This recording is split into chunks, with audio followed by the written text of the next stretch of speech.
बघा, आज वाशिम आणि ऐरोली इथे वीज वितरणाच्या कार्यालयावरती हल्लाबोल आम्ही केलेला आहे. 70,000 लोकवस्ती असताना सुद्धा एक सबस्टेशन आणि आज 4 लाखाच्या वरती ऐरोली भागाची लोकवस्ती असताना सुद्धा ते सबस्टेशन अनेक वर्ष हे विषय या वाशीमध्ये प्रलंबित आहेत. लाईट जाणं सातत्याने, कडक उन्हाळा, हॉस्पिटल, पोलीस स्टेशन असतील, लोक आजारी आहेत, परंतु रात्रीच्या वेळी लाईट जाते, टेम्परेचर वाढलेलं आहे आणि MSEBचे अधिकारी त्याकडे दुर्लक्ष करत असतात.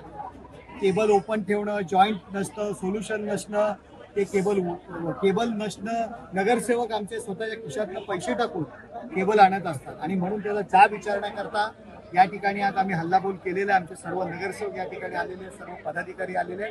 आज त्यांच्या संचालकांशी आम्ही चर्चा केली, त्यांच्या अधिकाऱ्यांशी चर्चा केली. उद्या ऐरोली विभागाकरता सेपरेट मीटिंग या ठिकाणी लावलेलं आहे. स्वतः अधिकाऱ्यांनी कबूल केलेलं आहे की कॉन्ट्रॅक्टर ऐकत नाहीयेत, कॉन्ट्रॅक्टर माल देत नाहीये, केबल येत नाहीयेत. परंतु आज आम्ही हा मोर्चा आणण्याची त्यांना धमकी दिल्यानंतर, मोर्चा आल्यानंतर केबलची व्यवस्था झालेली आहे. सिंधुदुर्ग, नागपूरवरनं या ठिकाणी केबल येतोय.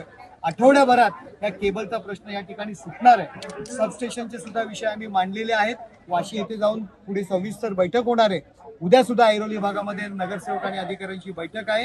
हा लोकांचा आवाज आहे आणि हा लोकांचा आवाज आम्ही उठवलेला आहे आणि वेळीच यांनी जर कारवाई केली नाही तर आजचं आंदोलन आमचं शांततामय आहे. आम्ही त्यांच्या कार्यालयात गेलो नाही, परंतु यापुढे जर याच्यामध्ये सुधारणा झाल्या नाही तर आज आम्ही बाहेर आहोत. उद्या हे अधिकारी कायम बाहेर असतील याची काळजी त्यांनी घ्यावी.